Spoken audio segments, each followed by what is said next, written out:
मुरादाबाद में ओडिशा का समाहार दिवस है और देश भर के कलाकार, कवि, साहित्यकार, शायर, अलग अलग बौद्धिक विमर्श करने वाले लोग पिछले 4-5 दिनों से यहाँ पर हैं, जो कि बहुत ही अच्छा कार्य है कि मुरादाबाद जो कविता का और साहित्य का और शायरी का बड़ा मरकज रहा है, बड़ा तीर्थ रहा है, उसमें ऐसा साहित्यिक पुनर्जागरण हो रहा है।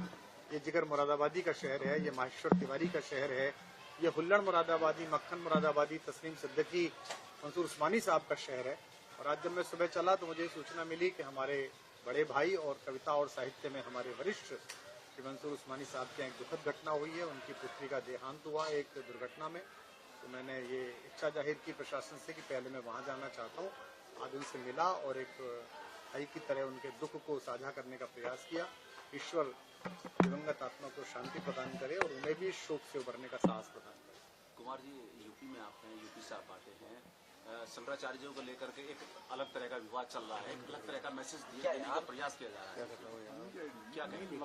दो पक्ष हैं, मेरी तो इतनी सामर्थ्य नहीं है एक सामान्य आस्तिक होने के कारण, एक सामान्य धर्म के प्रति उन्मुख व्यक्ति होने के कारण कि मैं पूज्यपाद शंकराचार्य जी के विषय में कोई टिप्पणी करूं। दो अनुरोध मुझे करने हैं। प्रशासन को संवेदनशीलता से काम करना चाहिए। जो भी व्यक्ति संत प्रवृत्ति से आता है, जिसके भी शरीर पर भगवा है, जिसने भी स्वयं को धर्म संस्कृति के लिए अर्पित कर दिया है, उससे संवाद करते समय एक थोड़ी सी मर्यादा, थोड़ा सा जिम्मेदारी का भाव रखना चाहिए। और मैं पूज्यपाद शंकराचार्य जी भगवान से भी प्रार्थना करूंगा कि उनका सात्विक क्रोध वे उसे त्यागें और सब पर कृपा बरसाएं। उनकी परंपरा के कारण ही धर्म का, दर्शन का, संस्कृति का मान बढ़ा है। और अगर कोई अपराध किसी से हुआ है तो हम भी सामान्य एक भारतीय नागरिक होने के नाते हम पूज्य शंकराचार्य भगवान से क्षमा प्रार्थना करते हैं कि वे सबके मंगल के लिए सबको आशीर्वाद। Sir, M.K. स्टैलिन ने उप मुख्यमंत्री, वो कह रहे हैं कि हिंदी ने कई भाषाओं को दबा दिया है, मगर हम अपनी तमिल भाषा को दबने नहीं देंगे। उन्होंने महाराष्ट्र, बिहार और हरियाणा की। मंसूर भाई हमारे बड़े भाई हैं, शायरी के हमारे सीनियर हैं। हम लोगों ने बहुत वक्त कभी सम्मेलनों में, मुशायरों में नीरज जी के साथ, मंसूर साहब के साथ बिताया। और आज जब मैं सुबह चला तो मुझे स्थानीय प्रशासन के माध्यम से सूचना मिली कि एक दुखद घटना घटी है। तो मैंने उनसे अनुरोध किया कि मैं पहले मुरादाबाद आने में उनके घर जाकर भाई साहब से मिलना चाहूंगा।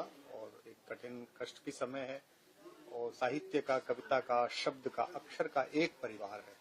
तो आज यहाँ आया, उनसे बातचीत की और जो बिटिया का देवलोक गमन हुआ है तो उसके प्रति शोक व्यक्त किया। और आज संध्या को कार्यक्रम है जो यहाँ पर एक लिटरेचर फेस्टिवल चल रहा है, उसके आज समाहार का दिवस है, तो उसमें भी प्रस्तुति देनी है। तो दो अवसर एक साथ। सर, ओडिशा बहुत लंबे समय बाद मुरादाबाद में कार्यक्रम हो रहा है।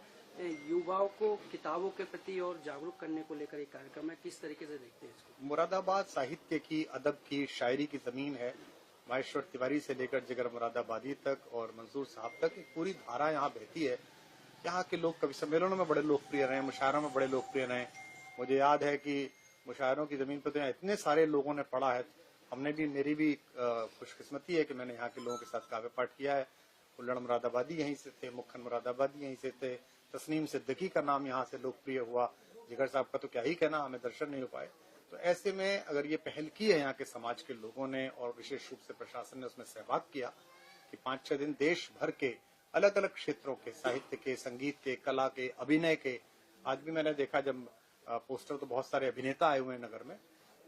शहर जो है वो अपने उत्पादों की बजाय अपने लफ्जों और अक्षरों से बनते हैं। मुरादाबाद अगर अपने अक्षरों से और लफ्जों से आकार पाता है, ये बड़ी शुभकामना का विषय है। बहुत धन्यवाद।